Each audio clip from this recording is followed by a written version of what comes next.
بسم اللہ الرحمن الرحیم۔ السلام علیکم ناظرین، ڈپٹی کمشنر فیصل آباد محمد علی نے اشیاء ضروریہ کی قیمتوں کی اوور چارجنگ کے حوالے سے بعض عوامی شکایات کو چیک کرنے کے لیے مختلف مارکیٹوں، بازاروں اور شہرات کا دورہ کیا۔ ہمارے ڈویژنل بیورو چیف میاں اعجاز اسلم کے مطابق انہوں نے پھلوں، سبزیوں، گوشت و دیگر اشیاء صرف کی قیمتوں اور معیار کا جائزہ لیا۔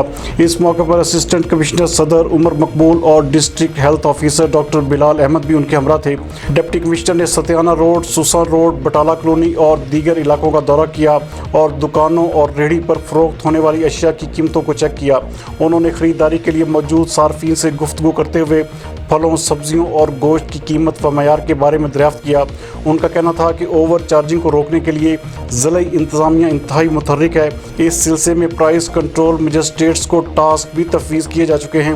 ان کا مزید کہنا تھا کہ من مانی قیمتیں وصول کرنے والوں کو بھاری جرمانے اور ان کے خلاف مقدمات بھی درج کروائے جا رہے ہیں۔ ڈپٹی کمشنر نے اسسٹنٹ کمشنرز کو تاکید کی کہ وہ اشیاء ضروریہ کے گراں فروشوں کے خلاف کریک ڈاؤن جاری رکھیں اور من مانی قیمتیں وصول کرنے والوں سے ہرگز کوئی رعایت نہ برتی جائے۔